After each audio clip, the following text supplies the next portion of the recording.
SDI channel کو subscribe کریں اور بیل بٹن پر کلک کریں تاکہ آپ کو سب سے پہلے ہمارے نئے ویڈیوز اور لائیو اجتماع کی لنک ملے۔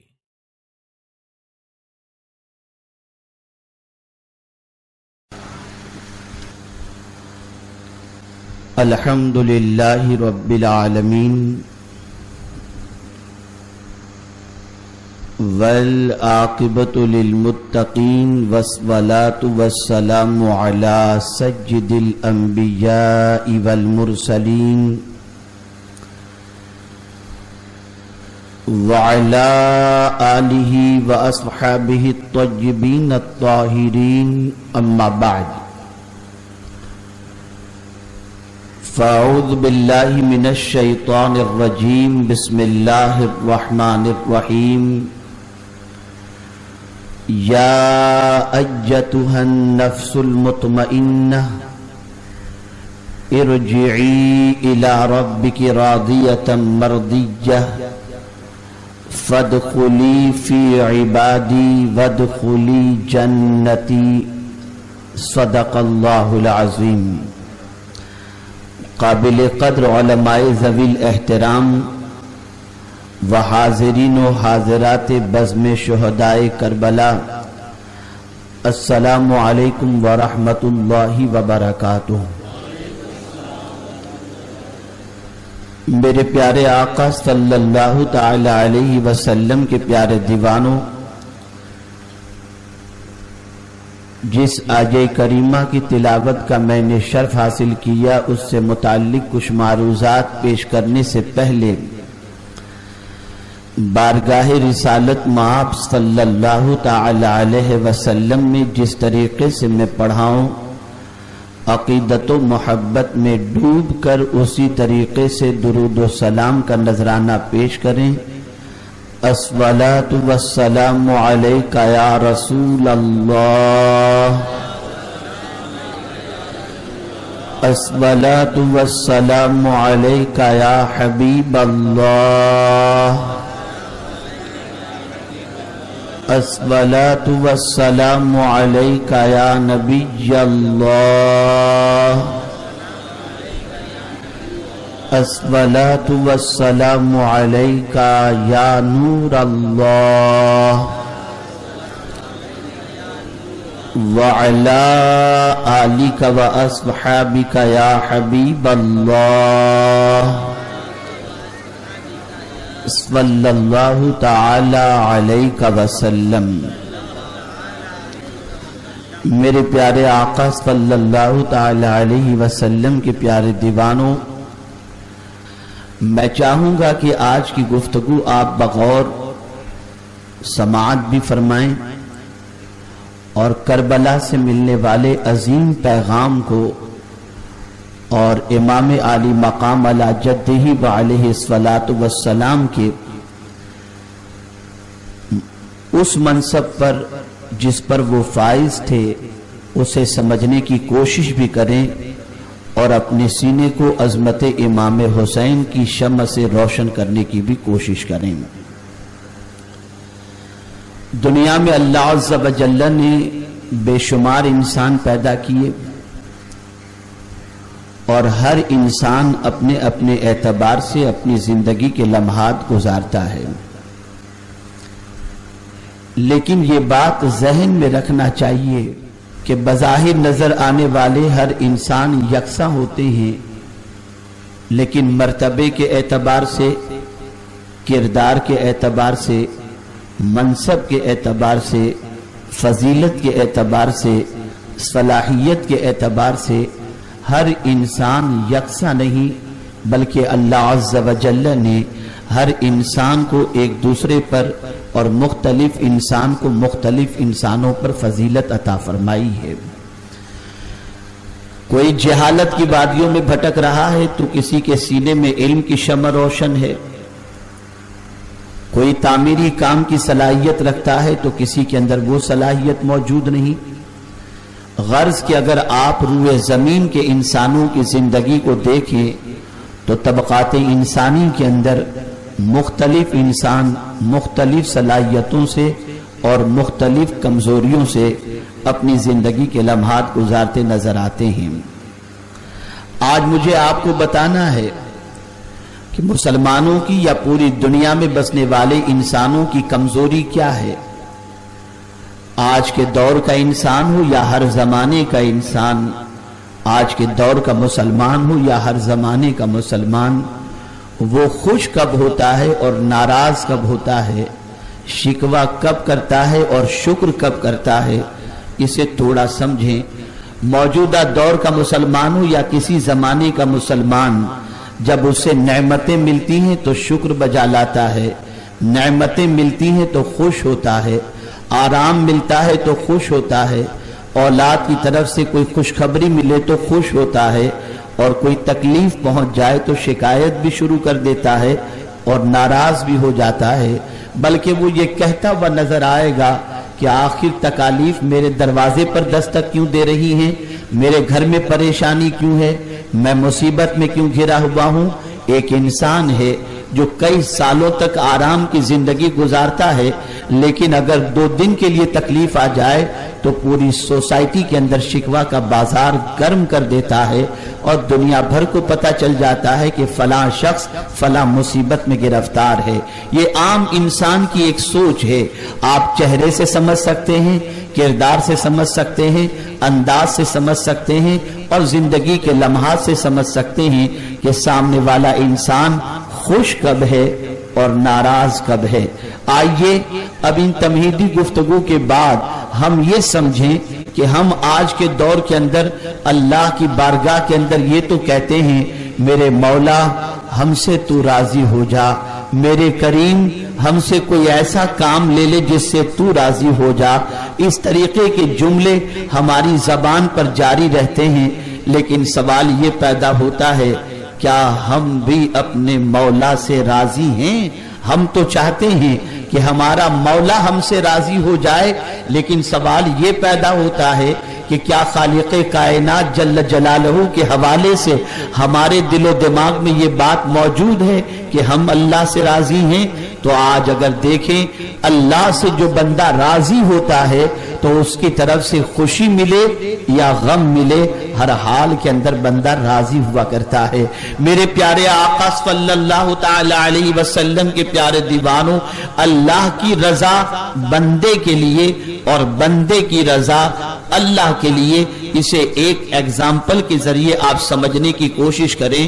انشاءاللہ العظیم جب اسے سمجھیں گے تو آگے کی گفتگو سمجھنا آسان ہوگا۔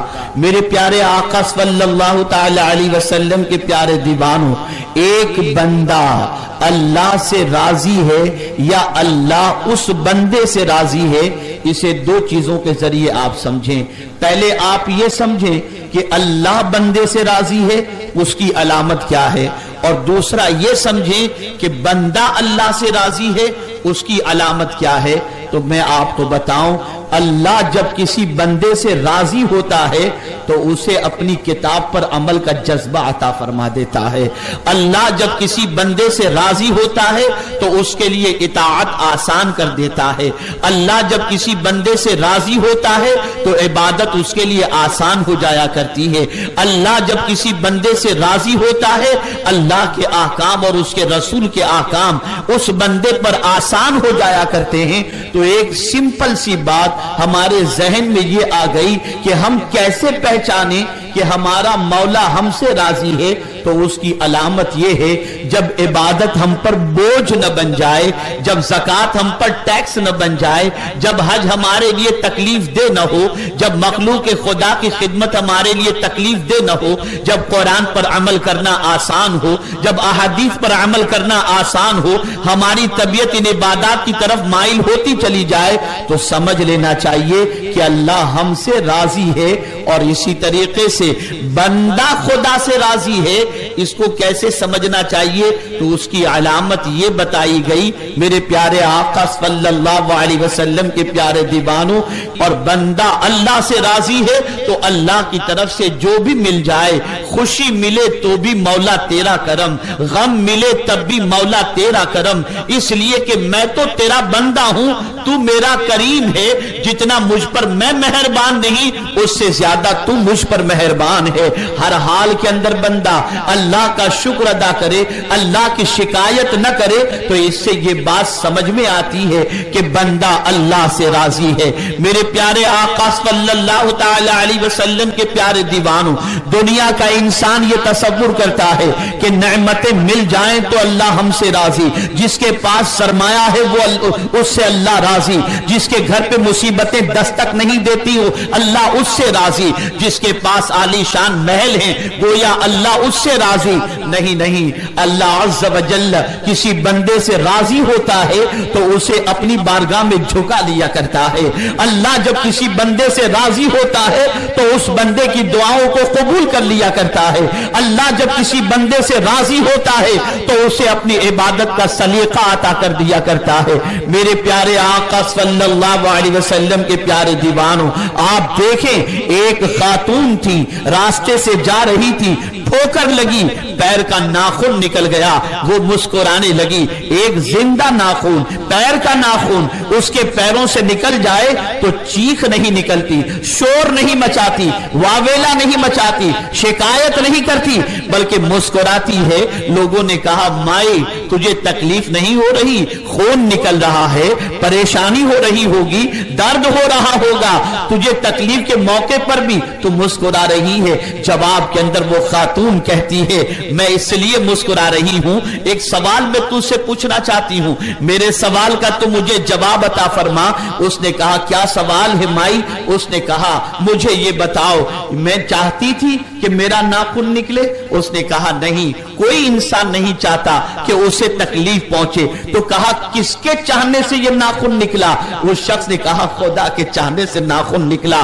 کہا جب میرا خدا اور اس کی مرضی یہی تھی کہ میرا ناخن نکلے تو میں رو کر کے اس کی شکایت کیوں کروں؟ میں مسکرا کر یہ کہہ رہی ہوں میرے مولا جس میں تو راضی ہے تیری بندی بھی اسی میں راضی ہے, اسی میں تیری بندی بھی خوش ہے. میں نے مسکرا کر میرے مولا کی شکایت نہیں اس کے فیصلے پر راضی ہوں. میں آپ کو آج سمجھانا چاہتا ہوں, آج دل و دماغ کے اندر بات کو نقش کرانا چاہتا ہوں. کربلا کا فلسفہ سمجھ میں آئے گا, کربلا کا واقعہ سمجھ میں آئے گا, عظمت امام حسین سمجھ میں آئے گی. میرے پیارے آقا صلی اللہ علیہ وسلم کے پیارے دیوانوں, سب سے اونچا مقام ایک بندے کے لیے یہی ہے کہ وہ اللہ کے فیصلے پر راضی رہے. اللہ جو فیصلہ فرماتا ہے وہ اپنے بندے کے حق میں صحیح فیصلہ فرماتا ہے. میرے پیارے آقا صلی اللہ علیہ وسلم کے پیارے دیوانوں, آئیے سمجھنے کی کوشش کرتے ہیں. اللہ اکبر. امام علی مقام علی جدہ علیہ الصلوۃ والسلام سے کسی نے پوچھا, حضرت ابو ذر رضی اللہ المولا تبارک و تعالی عنہ کے اس قول کے سلسلے میں کہ حضرت ابو ذر غفاری رضی اللہ تعالی عنہ نے یہ کہا کہ میں فقر کو, غربت کو, مالداری پر اور بیماری کو, صحت پر میں فوقیت دیتا ہوں, فضیلت دیتا ہوں. امام حضرت ابو ذر کے اس قول کے سلسلے میں آپ کا اوپینین, آپ کا نظریہ کیا ہے؟ توجہ چاہوں گا. امام علی مقام علی جدہ علیہ الصلوۃ والسلام نے فرمایا اللہ ابو ذر پر رحمت نازل فرمائے, لیکن بندے کا معاملہ ہی جدا ہے. ابو ذر تو کچھ پسند کرتے ہیں, ان کو غریبی مالداری سے زیادہ محبوب ہے اور بیماری تندرستی سے زیادہ محبوب ہے. لیکن حسین کا حال تو یہ ہے, اسے ہر وہ چیز محبوب ہے جو خدا کی طرف سے مل جائے. اس کی اپنی کوئی پسند ہے ہی نہیں, اس کی پسند تو بس اتنی ہے مولا جو تجھے پسند ہے حسین کو وہی پسند ہے. میرے پیارے آقا صلی اللہ تعالی علیہ وسلم کے پیارے دیوانوں, آپ اندازہ لگائیں.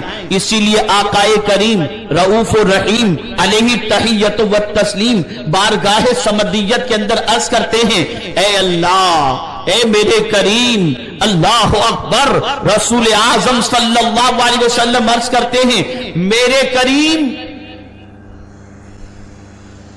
اسألک الرضا بعد القضاء, میں تجھ سے تیری خوشی کا سوال کرتا ہوں اس سے پہلے کہ جو کچھ تو نے میرے لیے فیصلہ فرمایا. اللہ نے جو فیصلہ فرمایا اس فیصلے کا ظہور بعد میں ہوتا ہے.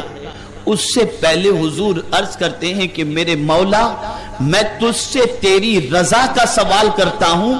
اس سلسلے میں جو تو نے فیصلہ فرمایا وہ صادر ہو جائے, وہ وجود میں آ جائے. میں ایک سوال پوچھتا ہوں, کیا ہم جانتے ہیں کہ کل ہمارے ساتھ کیا ہونے والا ہے؟ نہیں جانتے. ہم 1 گھنٹے کے بعد کے بارے میں جانتے ہیں کہ ہمارے ساتھ کیا ہونے والا ہے؟ نہیں جانتے.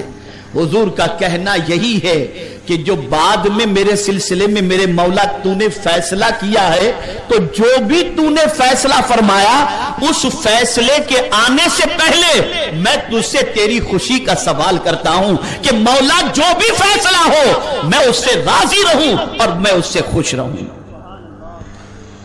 آپ جانتے ہیں میرے پیارے آقا صلی اللہ تعالی علیہ وسلم کے پیارے دیوانوں, حضرت موسیٰ کلیم اللہ علیہ السلام نے بارگاہ سمدیت میں دعا کی, اے اللہ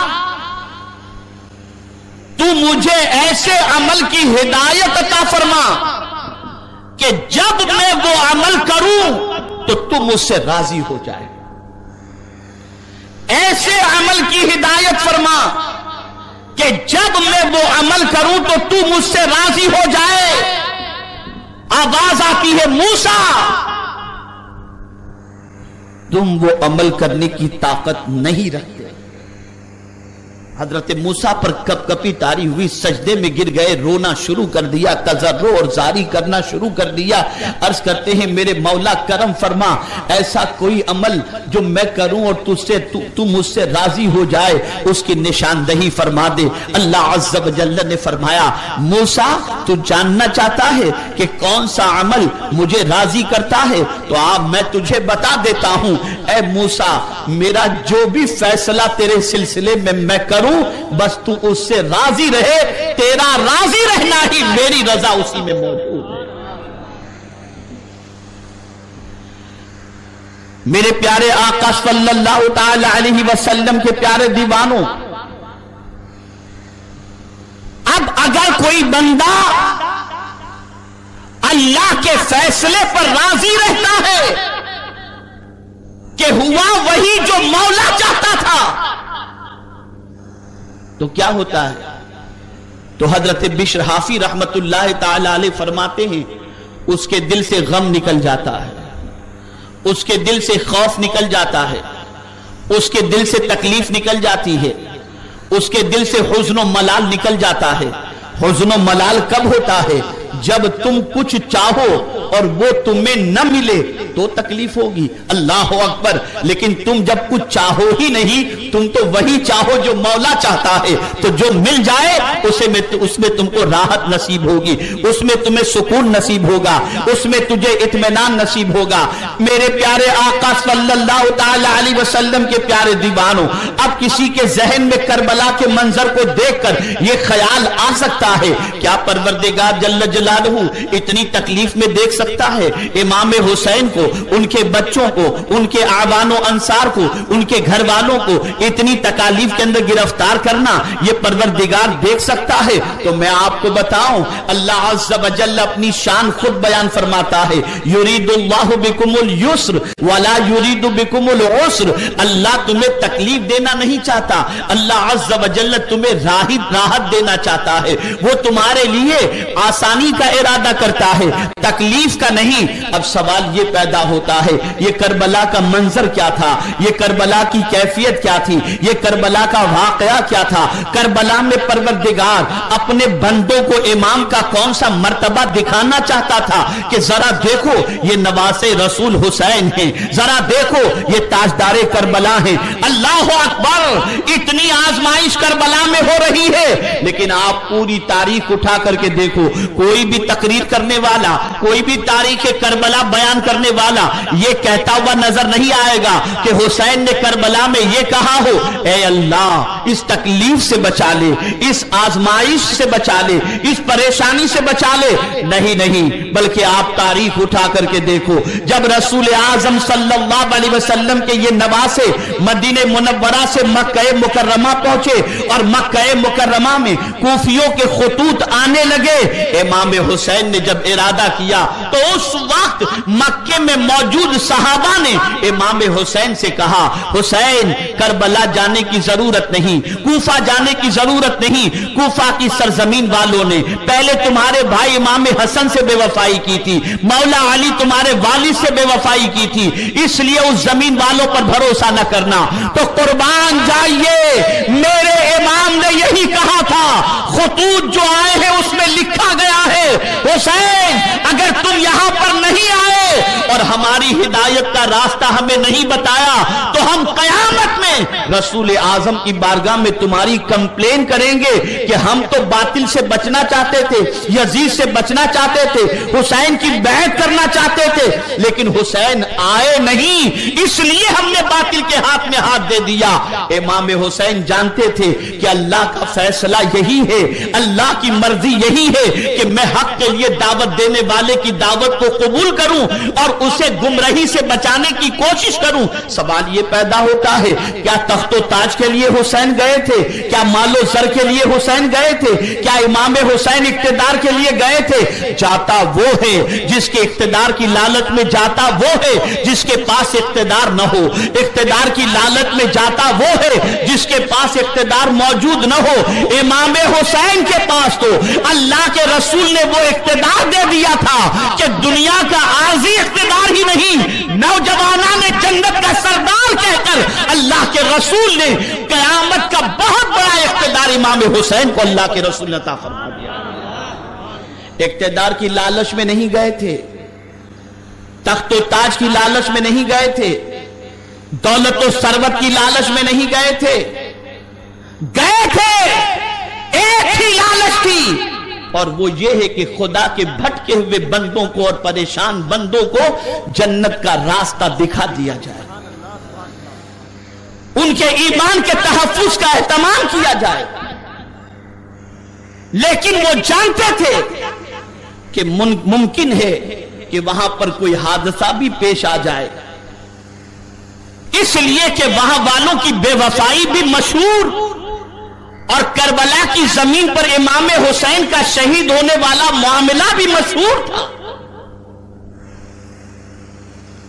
لیکن امام موت کی پرواہ نہیں کرتے، امام اپنی جان کی پرواہ نہیں کرتے، بلکہ دیکھتے ہیں تو ایک ہی چیز کہ نبی کا دین لوگوں کے سینوں میں کس طریقے سے محفوظ رہے، اس کے لیے امام نے سفر کا عزم مصمم کیا، پورے اہتمام کے ساتھ، پوری احتیاط کے ساتھ، جو کچھ بھی امام حسین کو صحابہ نے مشورہ دیا ان مشوروں کو سامنے رکھتے ہوئے حضرت مسلم بن عقیل کو پہلے بھیجا، پھر ان کے خط کے آنے کے بعد امام نے ارادہ بنایا۔ لیکن امام کے ارادہ بنانے سے پہلے سے لے کر رسول اعظم صلی اللہ تعالی علیہ وسلم کے دور پاک تک کا آپ دیکھیں واقعہ، حضور کو معلوم تھا حسین شہید ہوں گے، مولا علی کو معلوم تھا حسین شہید ہوں گے، حسن مجتبی کو معلوم تھا کہ حسین شہید ہوں گے، خاتون جنت کو معلوم تھا حسین شہید ہوں گے، لیکن خدا کی قسم تاریخ میں کہیں نہ رسول کی دعا ملتی ہے کہ رسول اعظم نے یہ دعا کی ہو کہ اے اللہ حسین کو امتحان سے بچا لینا۔ تاریخ میں کہیں یہ نہیں ملتا کہ مولا علی نے دعا کی ہو کہ حسین کو امتحان سے بچا لینا۔ جہاں تک حضور کی دعا کا معاملہ ہے تو میرے پیارے آقا صلی اللہ تعالی علیہ وسلم کے پیارے دیوانوں، اگر رسول اعظم صلی اللہ علیہ وسلم دعا کر دیتے تو کربلا کا سانحہ وجود ہی میں نہ آتا۔ لیکن سوال یہ پیدا ہوتا ہے کہ جس حسین کو میرے مصطفیٰ نے اپنے جگر کا ٹکڑا کہا، اس کی شہادت کے بارے میں جاننے کے باوجود اللہ کی بارگاہ میں دعا کیوں نہیں کرتے؟ جس حسین کے بارے میں مولا علی جانتے تھے کہ کربلا میں شہید ہوں گے، اس حسین کے لیے مولا علی نے دعا کیوں نہیں کی؟ خاتون جنت نے دعا کیوں نہیں کی؟ تو معاملہ دراصل یہی تھا کہ جو کچھ قدرت نے امام حسین کے لیے لکھ دیا ہے تو اللہ کے فیصلے پر حسین بھی راضی، علی بھی راضی، فاطمہ بھی راضی، نبی بھی راضی اور حسن مجتبی بھی راضی تھے۔ یہ فیصلے پر رضا تھی۔ پیغام دیا جا رہا ہے کربلا سے، سمجھو اللہ کے فیصلے میں مخ نہیں، اللہ کے فیصلے سے راضی ہیں۔ اب یہاں چند اہم نکات آپ کے سامنے عرض کرتا ہوں تاکہ آپ محسوس کر سکیں۔ کربلا میں پانی بند کیا گیا تھا یا نہیں؟ جواب دیں آپ، بند کیا گیا تھا نا؟ امام حسین کو پانی کی ضرورت، ننھے علی اصغر کو پانی کی ضرورت، علی اکبر کو پانی کی ضرورت، شہر بانو کو پانی کی ضرورت، جتنے بھی امام حسین کے خیمے میں تھے سب کو پانی کی ضرورت۔ لیکن کوئی ایک دعا مجھے کربلا میں ایسی بتا دو جس میں امام حسین نے اللہ کی بارگاہ میں یہ کہا ہو مولا مجھے پانی چاہیے تو انتظام فرما دے۔ کوئی پیش نہیں کر سکتا۔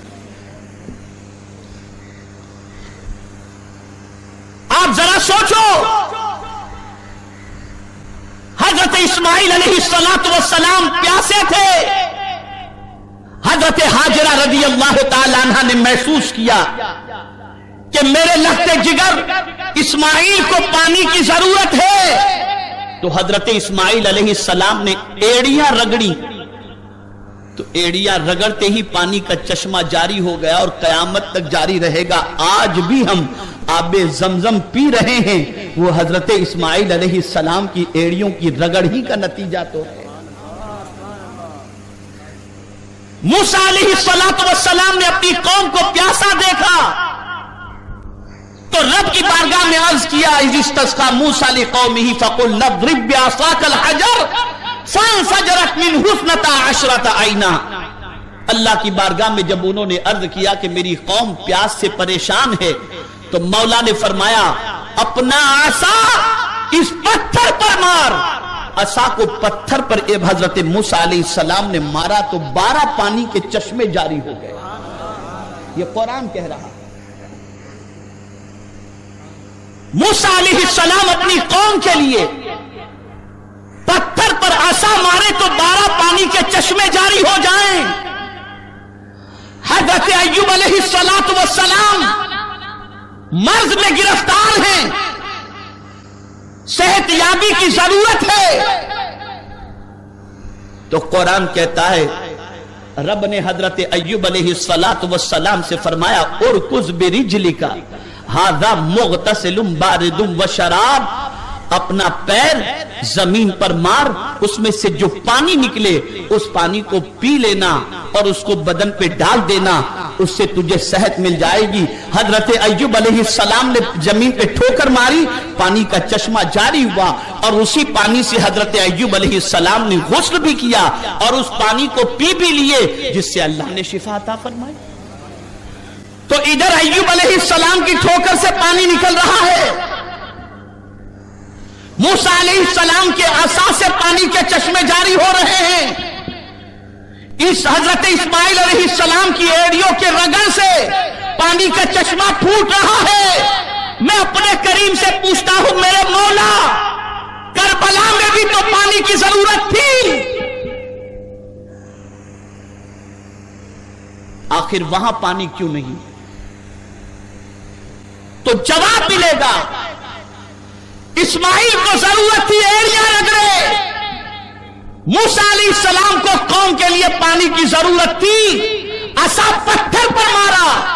ایوب علیہ السلام کو پانی کی ضرورت تھی، ٹھوکر ماری۔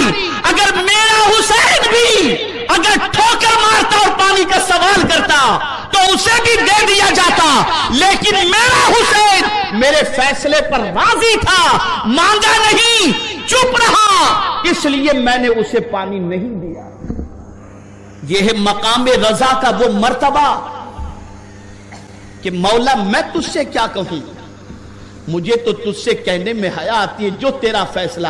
اگر تو یہ چاہتا ہے کہ میں پیاس میں گردن کٹا کے آؤں تو میں اس میں بھی خوش ہوں، میری خوشی وہی ہے جس میں تیری خوشی ہے، میری رضا اس میں ہے جس میں تیری رضا ہے۔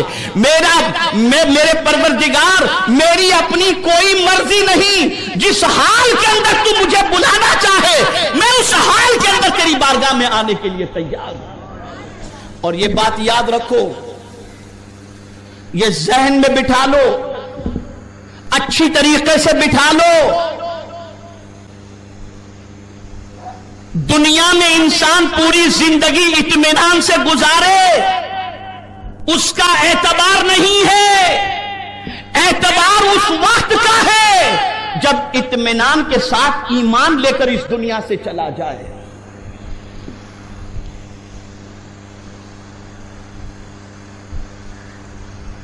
بہت سارے مسلمان نماز پڑھ کر مطمئن نہیں، عبادت کر کے مطمئن نہیں، نیکیاں کر کے مطمئن نہیں، حج کر کے مطمئن نہیں۔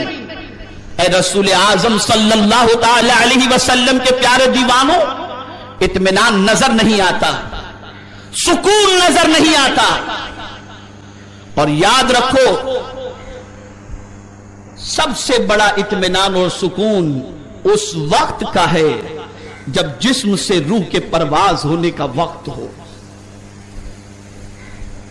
آپ جانتے ہیں پوری زندگی جو اللہ کے فیصلے پر مطمئن ہوتا ہے کہ مولا تو کھلائے تو کھا لیں گے، تو پلائے تو پی لیں گے، تو زندگی دے تو اطمینان گزاریں گے، تو جس حال میں رکھ میرے کریم، ہم تیری شکایت نہیں کریں گے، تیرے ہر فیصلے پر ہم راضی ہیں۔ مصیبت آئی تو بھی تجھے نہیں چھوڑیں گے، راحت آئی تو بھی تجھے نہیں چھوڑیں گے، مصیبت میں بھی تیرا دامن پکڑے رکھیں گے، تیری توحید کا دامن، تیرے رسول کی رسالت کا دامن، غلامی کا دامن ہم نہیں چھوڑیں گے۔ ہم تمانیت قلب کے ساتھ ہر حال کے اندر زندگی گزاریں گے۔ تو ایسے بندے کی جب موت کا وقت آتا ہے، جو وقت سب سے اہم ہے،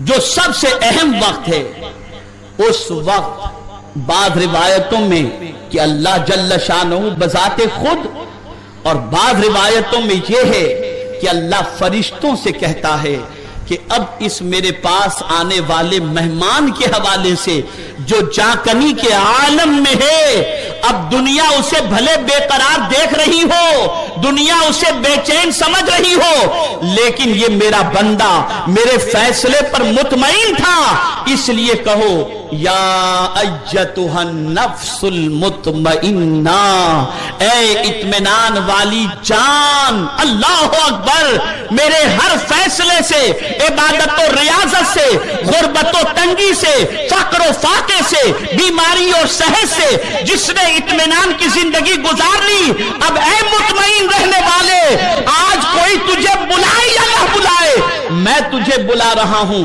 لیکن شان سے بلا رہا ہوں، یا ایتھا النفس المطمئنہ، اے تمانیت قلب سے مالا مال جان، ارجعی الی ربک، اپنے رب کی طرف لوٹا۔ موت بہت ساروں کی ہوتی ہے، روح بہت ساروں کی نکلتی ہے، کوئی شراب کے اڈے پر مرتا ہے، کوئی گناہ کی دہلیز پر مرتا ہے، کوئی تلاوت کرتے مرتا ہے، کوئی طواف کعبہ کرتے مرتا ہے۔ موت اپنے اپنے وقت پر اپنے اپنے اللہ کے بندوں کو آ جاتی ہے۔ کسی کی سکرات بڑی لمبی ہوتی ہے اور کوئی جھٹکے کے اندر اس دنیا سے کچھ کر جاتا ہے۔ یہ دنیا میں روز کا آپ منظر دیکھتے ہیں، اور اسی سے آدمی کہتا ہے کوئی شراب کے اڈے پہ مرا، کوئی پریشانی کے عالم میں مرا تو کہتے بڑی تکلیف سے اس کی زندگی کٹی، لیکن کوئی سجدے میں مرتا ہے تو لوگ کہتے ہیں اللہ کا بڑا نیک بندہ تھا، بڑے اطمینان سے ادھر سجدے میں گیا اور ادھر اس کی روح پرواز کر گئی۔ اسے کچھ کہنا نہیں ہوتا، اس کے بارے میں اس کی موت خود گواہی دیتی ہے۔ تو اللہ اکبر، قرآن کہتا ہے یا ایتھا النفس المطمئنہ ارجعی الی ربک، اے اطمینان والی جان اپنے رب کی طرف لوٹا۔ کس حال کے اندر؟ تو اس حال کو قرآن بیان کرتا ہے راضیۃ مرضیہ، کہ تو اللہ سے راضی ہو، تیرا مولا تجھ سے راضی ہے۔ اب امام کی زندگی دیکھو، تاجدار کربلا امام حسین رضی اللہ المولا تبارک و تعالی عنہ کی حیات طیبہ دیکھو تو بچپن سے لے کر کے 56 سال کی عمر تک امام حسین کی زبان پر کبھی کوئی شکوہ نہیں دکھا سکتا، کبھی شکایت نہیں دکھا سکتا، اور راضی اتنے تھے، اتنے راضی تھے کہ اللہ اکبر، زبان ہمیشہ شکر کے کلمے سے لبریز نظر آتی تھی۔ اٹھتے تھے تو الحمدللہ، بیٹھتے تھے تو الحمدللہ، لیٹتے تھے تو الحمدللہ، اور عام انسانوں کے لیے جو شکایت کا وقت ہوتا ہے اس وقت بھی امام حسین کی زبان پر الحمدللہ، جب کھانے کو کچھ نہ ملتا تو بھی الحمدللہ، جب فقر و فاقے کی زندگی ہوتی تب بھی الحمدللہ، جب بیمار ہوتے تب بھی کہتے الحمدللہ۔ ہر حال کے اندر میرے حسین کا عالم یہ تھا کہ وہ اللہ عز و جل کے فیصلے پر راضی رہتے ہوئے الحمدللہ ہی زبان پر کہتے تھے، کبھی شکایت کا الفاظ ان کی زبان پر موجود نہیں تھے۔ تو وہ اللہ کے ہر فیصلے پر راضی تھے۔ اب یہاں امام حسین کے ماننے والے غلامان حسین سے میں سوال پوچھتا ہوں، 50 سال کی زندگی اگر اللہ نے دی، جس میں سے 48 سال بڑے آرام سے گزرے ہوں، اور اگر 2 سال تھوڑی سی تکلیف آ جائے تو میں سمجھتا ہوں کہ پوری کائنات کو اس تکلیف کے بارے میں معلوم ہو جاتا ہے کہ فلاں صاحب فلاں تکلیف میں گرفتار ہے۔ لیکن کربلا کے تاجدار کی زندگی دیکھی جائے تو ولادت سے لے کر وصال تک اور شہادت تک امام حسین رضی اللہ تعالی عنہ نے اپنی زندگی میں تکالیف برداشت ہی کیے ہیں، لیکن شکایت کے جملے ان کی زبان پر نہیں تھے۔ مجھے یاد ہے حضرت رابعہ عدویہ رضی اللہ تعالی عنہ کا وہ واقعہ کہ حضرت رابعہ عدویہ رضی اللہ تعالی عنہ نے ایک نوجوان کو دیکھا جس نے اپنے سر پر پٹی باندھ رکھی تھی۔ مائے رابعہ نے پوچھا یہ پٹی کس چیز کی ہے؟ کہا مائی سر میں شدید درد ہو رہا اس لیے باندھ کے رکھا ہوں تاکہ کچھ راحت نصیب ہو جائے۔ ارشاد فرماتی ہیں یہ درد کب سے ہے؟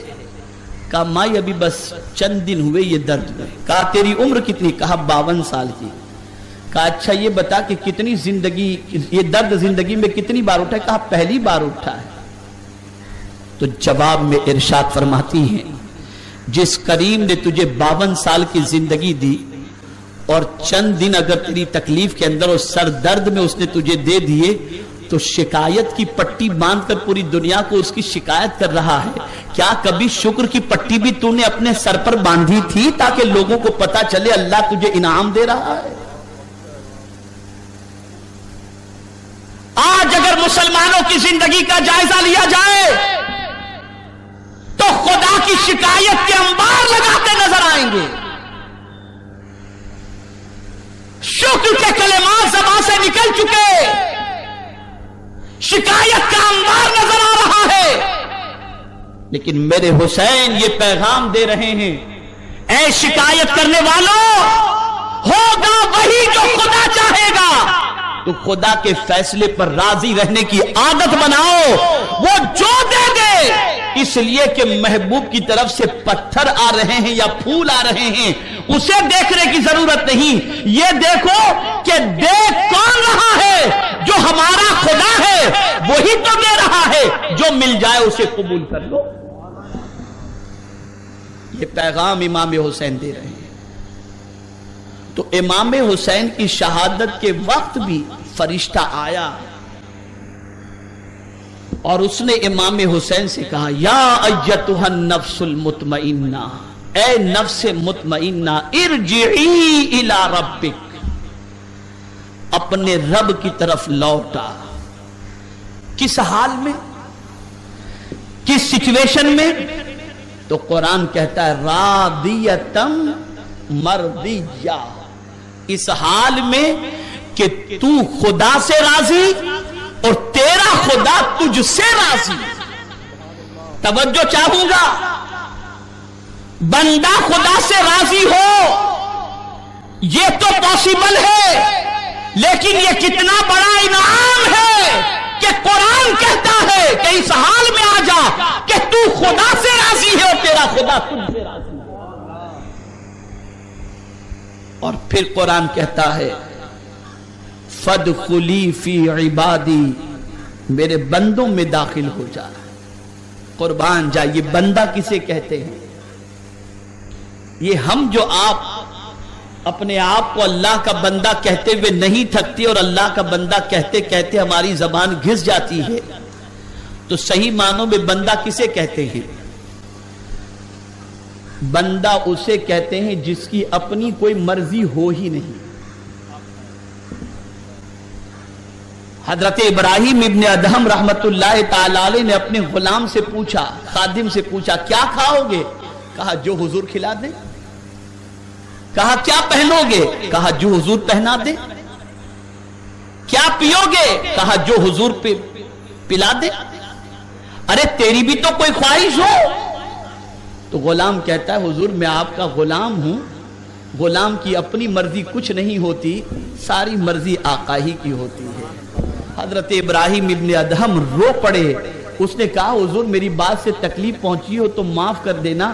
حضرت ابراہیم فرماتے نہیں، تجھ سے تیری بات سے کوئی تکلیف نہیں پہنچی، جتنا تم میری غلامی کا دم بھرتا ہے کاش میں اتنا اپنے رب کی بندگی کا دم بھرتا، کہ میرا بھی مزاج یہ ہو جائے کہ مولا جو تو کھلائے کھا لوں گا، جو پلائے پی لوں گا، جو پہنائے پہن لوں گا، جو دے گا لے لوں گا، جس سے روکے گا رک جاؤں گا۔ اپنی مرضی کو خدا کی مرضی پر میں بھی قربان کر دیتا تو کتنا ہی اچھا ہوتا۔ تو بندہ کسے کہتے ہیں؟ جس کی اپنی کوئی مرضی نہیں ہوتی۔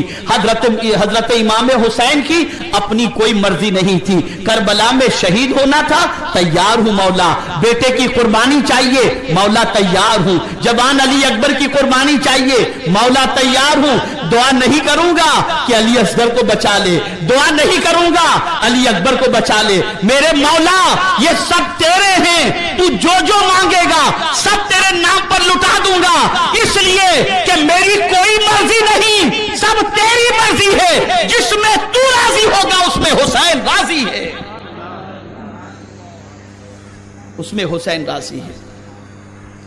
تو مولا نے فرمایا فَادْخُلِي فِي عِبَادِي، میرے بندوں میں داخل ہو جا۔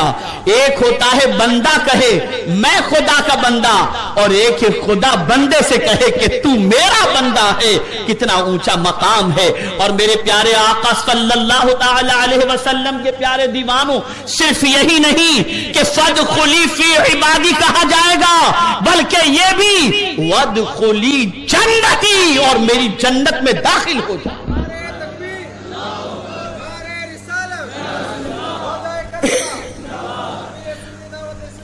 میری جنت میں داخل ہو جا۔ امام اس دار فانی سے دار بقا کی طرف کچھ کرتے ہوئے بھی دنیا کو پیغام دے کر جا رہے ہیں کہ مولا کا قرب اگر کسی چیز کے اندر ہے تو جبی کو خدا کی بارگاہ میں جھکا دو، سجدے میں چلے جاؤ، حالت سجدہ کے اندر بندہ خدا سے قریب ہو جاتا ہے۔ امام حسین نے 72 زخموں کا عذر پیش نہیں کیا کہ مولا ان زخموں میں تیری بارگاہ میں سر کیسے جھکاؤں، نہیں، بلکہ امام نے ان زخموں کے اندر بھی بارگاہ سمدیت میں سر جھکا کر واضح کر دیا کہ اے روئے زمین پر بسنے والے حسینیوں اور قیامت تک میری محبت کا چراغ اپنے سینے میں جلانے والوں، جب میں 72 زخموں کے بعد بھی نماز نہیں چھوڑ رہا تو جو مجھ سے محبت کرنے والا ہوگا وہ معمولی تکلیف پر سجدوں کو نہیں چھوڑے گا۔ اور ایک تاریخی بات عرض کر کے میں اپنی گفتگو کو ختم کرتا ہوں۔ ابتدا میں نے کی تھی قضائے الہی پر راضی، جو اللہ کا فیصلہ اس میں راضی۔ یہ مقام بہت اونچا ہے، اس لیے کہ رضا بالقضاء کے اسٹیجز ہیں۔ ولی ولی بھی برابر نہیں، نبی نبی بھی برابر نہیں، رسول رسول بھی برابر نہیں، اس میں بھی درجے ہیں۔ صحابی صحابی بھی برابر نہیں، اس میں بھی درجے ہیں۔ تو یہ بات یاد رکھیں، رضا بالقضاء، اللہ کے فیصلے پہ راضی ہونے والے جو اولیاء کرام ہیں، شہداء کرام ہیں، ان میں بھی مدارج ہیں۔ کچھ کیسے راضی ہوتے ہیں؟ اللہ کے فیصلے پر انعام مل گیا، اے اللہ ہم تیرے فیصلے پر راضی ہیں۔ مصیبت آئی، اللہ تیرے فیصلے پر راضی ہیں۔ عبادت و ریاضت کی، اے اللہ تیرے فیصلے پر راضی ہیں۔ کچھ چیزوں کے ذریعے وہ اللہ کی رضا حاصل کرتے ہیں۔ آج بندوں کی پوزیشن بھی دیکھو کہ مال ملا اللہ تجھ سے راضی، مال نہ ملا اللہ کی شکایت شروع، نہیں۔ لیکن جو سب سے اونچے درجے پر ہوتے ہیں، سب سے اونچے مقام پر جو ہوتے ہیں، وہ نہ نعمت کو دیکھتے ہیں نہ تکلیف کو دیکھتے ہیں، نہ راحت کو دیکھتے ہیں نہ پریشانی کو دیکھتے ہیں، وہ کچھ نہیں دیکھتے، وہ صرف اتنا دیکھتے ہیں کہ مولا جو فیصلہ فرما دے ہم ہر اس فیصلے پر راضی ہیں، چاہے وہ فیصلہ ہمارے لیے بظاہر ہر چیز کی قربانی کا کیوں نہ ہو، ہم راضی ہیں۔ اسی لیے جب امام حسین کے سر کو تن سے جدا کیا جا رہا تھا تو تاجدار کربلا کی زبان پر ایک جملہ تھا، قد رضیت بقضائک یا ربی، بے شک میں راضی ہوں میرے مولا تیرے فیصلے سے۔ سر کے تن سے جدا ہوتے وقت بھی امام اللہ کی شکایت نہیں کرتے، بلکہ کہتے ہیں قد رضیت بقضائک یا ربی، بے شک میرے مولا میں تیرے فیصلے سے راضی ہوں۔ تو پتہ چلا تسلیم و رضا کے پیکر تھے امام حسین،